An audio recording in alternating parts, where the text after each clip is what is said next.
thank you for being a part of our mandatory quarantine. No one's leaving the room for 8 weeks, so get to know each other.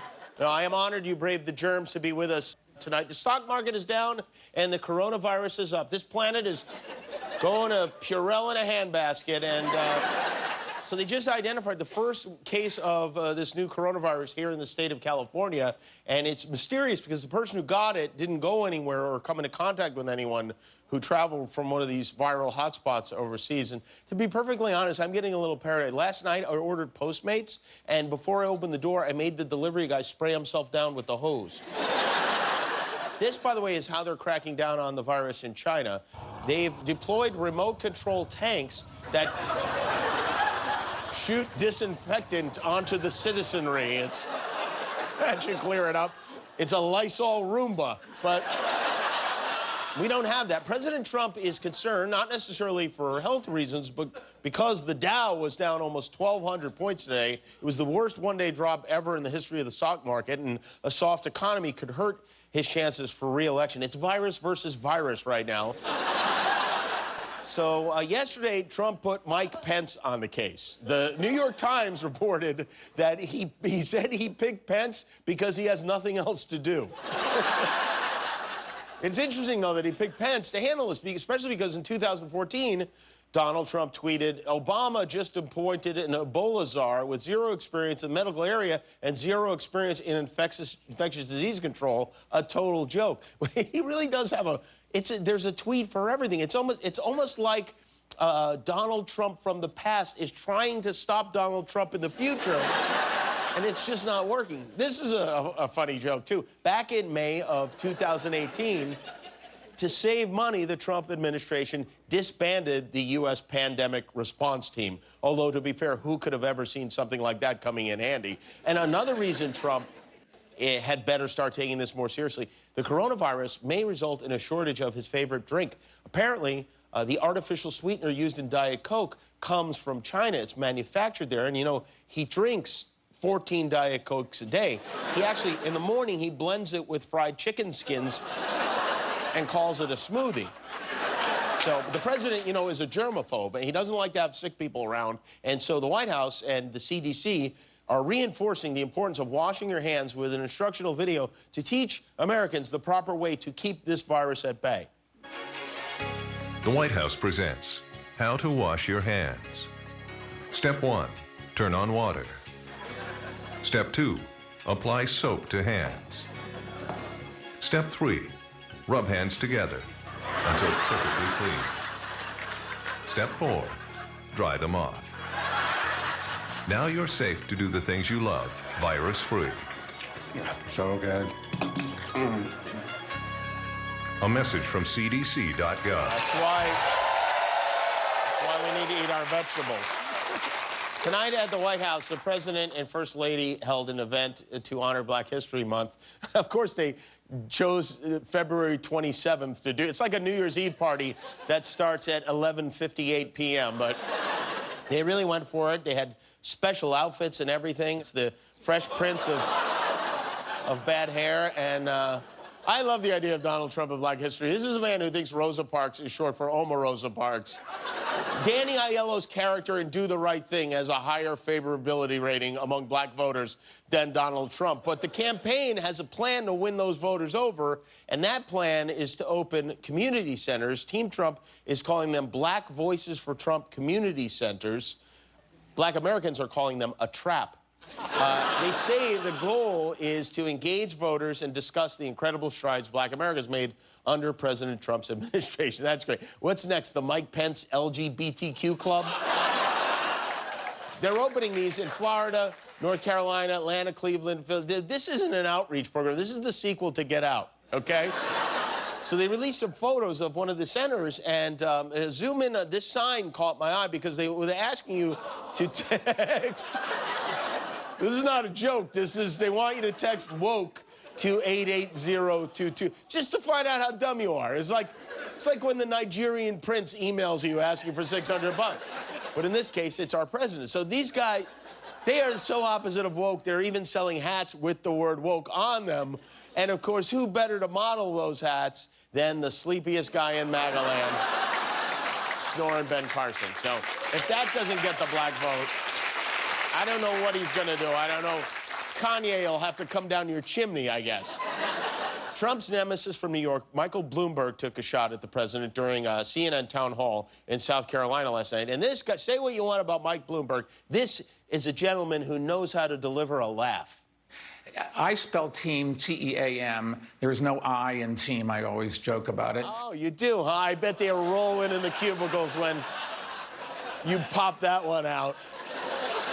On the opposite end of the political spectrum, the Conservative Political Action Conference, also known as CPAC, is underway in Washington. And if you're not familiar with what goes on at CPAC, this clip should tell you all you need to know.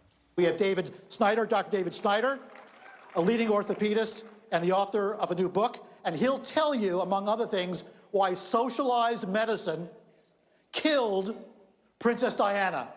You heard it here first. And hopefully last, I don't know. This year, CPAC covered the whole building with tinfoil, so they don't have to wear the individual hats. Meanwhile, there is a fugitive on the loose in Australia. A male baboon escaped an Australian medical facility where he was set to undergo a vasectomy, and he ran off with 2 female baboons who were there to keep him calm during the procedure. That's called unfinished business. I don't know why, for whatever reason, it makes me miss Charlie Sheen. It's a weird thing.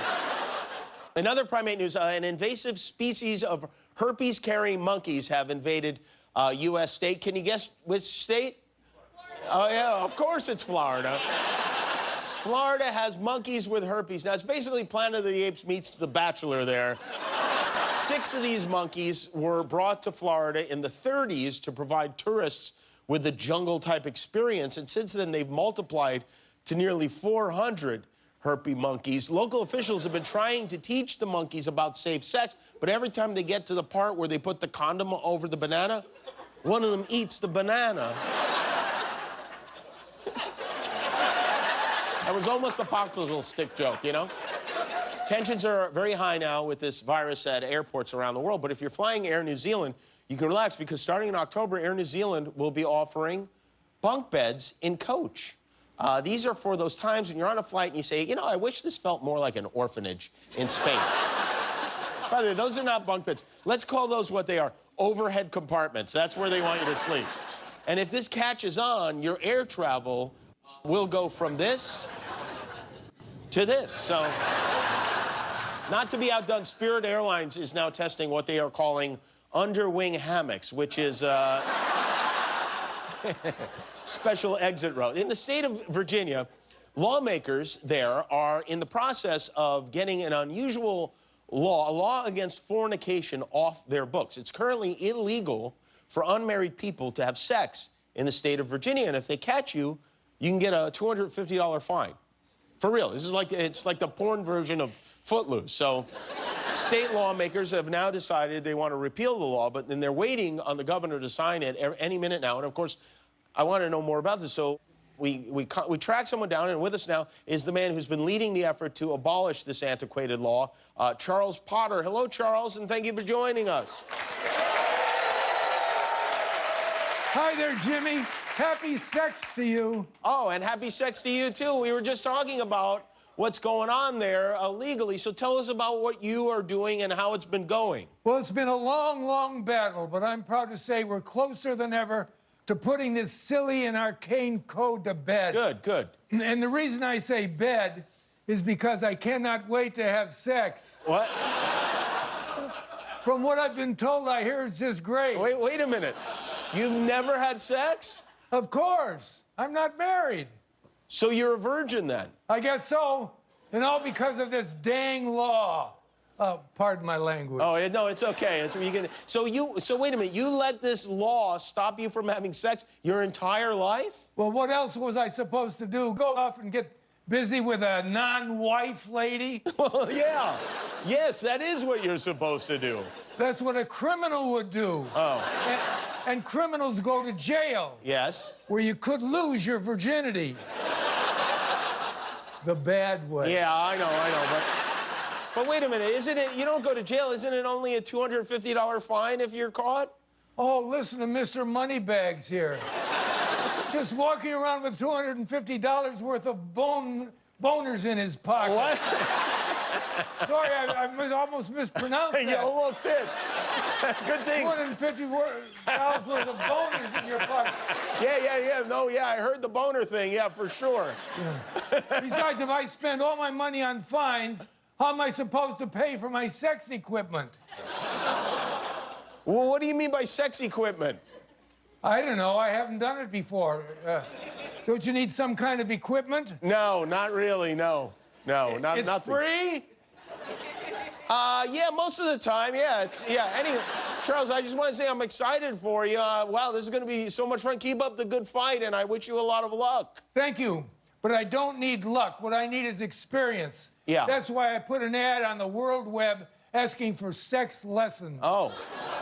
And let me tell you, a lot of people responded. Oh, they did? Well, what website did you do that on? It's called Greg's List. Oh, Craigslist. That sounds right. Craigslist, yeah. Well, that may be not a great idea, I have to say, Charles, because... Oh, that must be my instructors now. Oh. Hey, gang, come on in. Oh. Just take off your robes and make yourself at home. Uh-huh. Hi. That's... Oh, hi, Andy. Did you bring your horse? Oh, you know I did. All right, I want to hear more about that whole side saddle deal. Yeah. Charles, have fun, but pace yourself, okay? Oh, beat it, prude. Don't be such a square. Now, who wants to go first? Wait a minute, Guillermo, is that you? No. Okay. No names allowed here, Jimmy. Okay.